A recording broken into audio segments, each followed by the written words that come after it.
ಜೀವನದಲ್ಲಿ ಸಾಧಕರ ಸಹವಾಸ ಮಾಡದಿದ್ದರೂ ಪರವಾಗಿಲ್ಲ, ಆದರೆ ಯಾವತ್ತೂ ಸಮಯ ಸಾಧಕರ ಸಹವಾಸ ಮಾಡಲೇಬಾರದು. ಏಕೆಂದರೆ ಸಮಯ ಸಾಧಕರು ತಮ್ಮ ಸಮಯವನ್ನು ಮಾತ್ರ ನೋಡಿಕೊಳ್ಳುವ, ಇತರರ ಸಮಯವನ್ನು ಗೌರವಿಸದೆ ಮೌಲ್ಯವಿಲ್ಲದಂತೆ ಮಾಡಿ ಬದುಕುವ ಸಮಯ ಸಾಧಕ ವ್ಯಕ್ತಿಗಳಾಗಿರುತ್ತಾರೆ.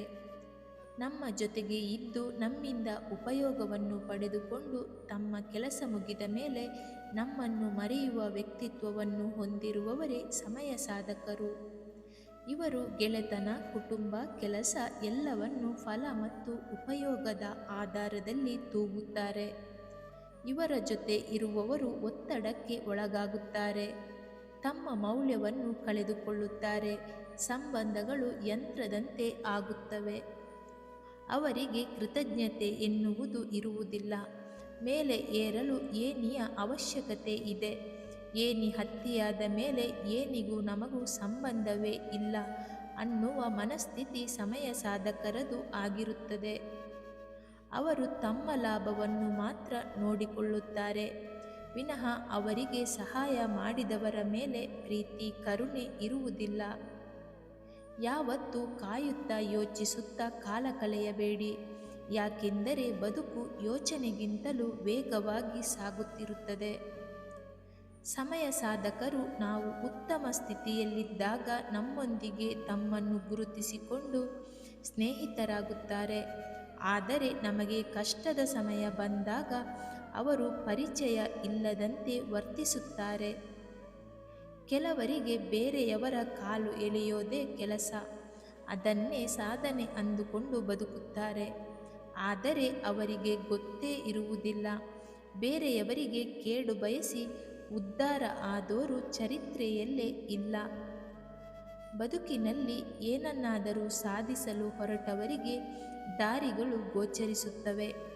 ಆ ಬಯಕೆ ಇಲ್ಲದವರಿಗೆ ಕೇವಲ ನೆಪಗಳು ಸಿಗುತ್ತವೆ. ನೆನಪಿಡಿ, ನೀವು ಹೇಳುವ ಒಂದು ನೆಪ ಸಾಧನೆಯ 100 ದಾರಿಗಳನ್ನು ಮುಚ್ಚಿಹಾಕುತ್ತದೆ. ಮರದಿಂದ ಕೆಳಬಿದ್ದ ಹೂವು ಮತ್ತೆ ಅರಳುವುದಿಲ್ಲ, ಆದರೆ ಬೇರುಗಳು ಗಟ್ಟಿಯಾಗಿದ್ದರೆ ಮತ್ತೆ ಹೊಸ ಹೂಗಳು ಹುಟ್ಟುತ್ತವೆ.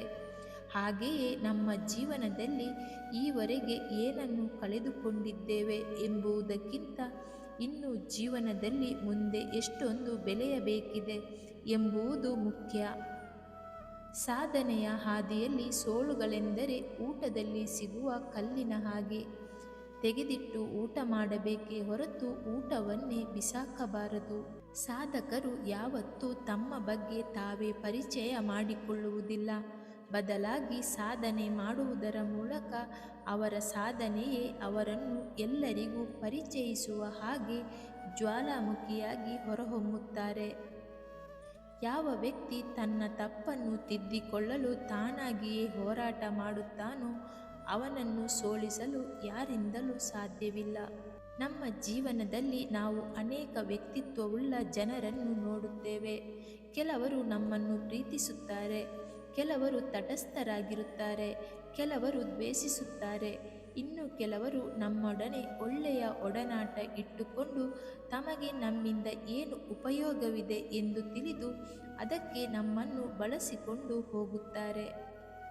ಇಂತಹ ವ್ಯಕ್ತಿತ್ವ ಉಳ್ಳವರು ಸ್ನೇಹಕ್ಕಾಗಲಿ ಪ್ರೀತಿಗಾಗಲಿ ಅರ್ಹವಾದ ವ್ಯಕ್ತಿಗಳಲ್ಲ. ಇವರು ಮಹಾನ್ ಸ್ವಾರ್ಥಿಗಳು ಆಗಿರುತ್ತಾರೆ.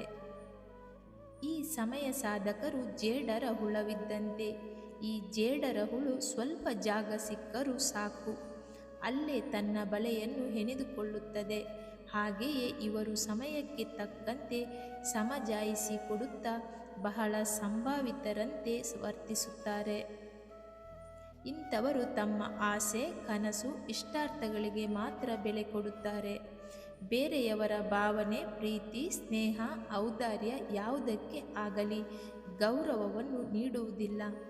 ಅವರು ತಮ್ಮ ಗುರಿ ತಲುಪಲು ನಮ್ಮನ್ನು ಏಣಿಯಾಗಿ ಬಳಸಿಕೊಂಡು ಗುರಿ ತಲುಪಿದ ನಂತರ ಆ ಏಣಿಯನ್ನೇ ಒದೆಯುವ ಮನಸ್ಥಿತಿಯವರಾಗಿರುತ್ತಾರೆ. ಸಮಯಕ್ಕೆ ತಕ್ಕಂತೆ ಬಣ್ಣ ಬದಲಿಸುವ ಜನರ ಬಣ್ಣ ಇಂದಲ್ಲ ನಾಳೆ ಕಲಚಿ ಬಿದ್ದೇ ಬೀಳುತ್ತದೆ. ಮನುಷ್ಯನ ಬಾಹ್ಯ ಸೌಂದರ್ಯಕ್ಕೆ, ಬಣ್ಣ ಬಣ್ಣದ ಮಾತುಗಳಿಗೆ ಮಾರು ಹೋಗದೆ ಅವನ ಆಂತರಿಕ ಸೌಂದರ್ಯಕ್ಕೆ ನಾವು ಬೆಲೆ ಕೊಡಬೇಕು. ವಿಪರ್ಯಾಸವೆಂದರೆ ಜನರು ಬೇಗ ಮರುಳಾಗುವುದೇ ಬಾಹ್ಯ ಸೌಂದರ್ಯ ಹಾಗೂ ಬಣ್ಣ ಬಣ್ಣದ ಮಾತುಗಳಿಗೆ. ವ್ಯಕ್ತಿಗಳ ನಡೆ ನುಡಿ ಮತ್ತು ನಡವಳಿಕೆಗೆ ಬೆಲೆ ಕಡಿಮೆಯಾಗುತ್ತಿದೆ.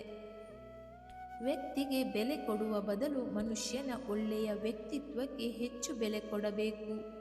ಆಗ ಉತ್ತಮ ಸಮಾಜ ನಿರ್ಮಾಣವಾಗಲು ಸಾಧ್ಯವಾಗುತ್ತದೆ. ಯಾರು ಸಮಯ ಸಾಧಕರಾಗಿ ನಂಬಿದವರಿಗೆ ಮೋಸ ಮಾಡಿ ತಮ್ಮ ಕೆಲಸವನ್ನು ಮಾಡಿಕೊಂಡು ಹೋಗಿರುತ್ತಾರೋ ಅಂಥವರ ಮೋಸಕ್ಕೆ ಕಾಲವೇ ಸರಿಯಾದ ಪಾಠವನ್ನು ಕಲಿಸುತ್ತದೆ. ಇಂಥವರು ಎಲ್ಲರೂ ನನ್ನನ್ನೇ ಹೊಗಳಬೇಕು, ತಾನು ಏನು ಒಳ್ಳೆಯ ಕೆಲಸ ಮಾಡದಿದ್ದರೂ ಒಳ್ಳೆಯ ಹೆಸರು ತನಗೆ ಬರಬೇಕು ಎಂದು ದುರಾಸೆ ಕೂಡ ಹೊಂದಿದವರಾಗಿರುತ್ತಾರೆ. ಸ್ನೇಹಿತರಲ್ಲೂ ಕೂಡ ಕೆಲವರು ಸಮಯ ಸಾಧಕರು ಇರುತ್ತಾರೆ. ನಮಗೆ ಆತ್ಮೀಯ ಸ್ನೇಹಿತರಂತೆ ನಟಿಸಿ ತಮ್ಮ ಕಾರ್ಯವನ್ನು ಸಾಧಿಸಿದ ನಂತರ ಪರಿಚಯವೇ ಇಲ್ಲದಂತೆ ವರ್ತಿಸುತ್ತಾರೆ. ಹಾಗಾಗಿ ಸ್ನೇಹಿತರನ್ನು ಆಯ್ಕೆ ಮಾಡಿಕೊಳ್ಳುವಾಗ ಬಹಳ ಜಾಗರೂಕತೆಯಿಂದ ಇರಬೇಕು. ಸ್ನೇಹಿತರು ಯಾರು ಬೇಕಾದರೂ ಆಗಬಹುದು, ಆದರೆ ಸಮಯಕ್ಕೆ ಒದಗುವ ಆತ್ಮೀಯರು ಸಿಗುವುದು ಬಹಳ ವಿರಳ. ಈ ವಿಶಾಲವಾದ ಪ್ರಪಂಚದಲ್ಲಿ ಎಲ್ಲ ರೀತಿಯ ಜನರು ಇರುತ್ತಾರೆ. ನಾವು ಅವರೊಂದಿಗೆ ವ್ಯವಹರಿಸುವಾಗ ಬಹಳ ಎಚ್ಚರದಿಂದ ಇರಬೇಕು.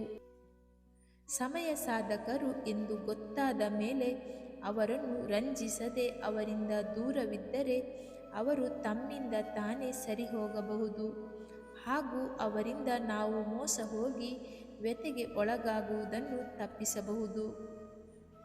ಬೇರೆಯವರಿಗೆ ಇಷ್ಟವಾಗಬೇಕೆಂದು ನೀವು ಬದಲಾಗಬೇಡಿ. ನಿಮ್ಮಷ್ಟಕ್ಕೆ ನೀವೇ ಬದಲಾಗಿ.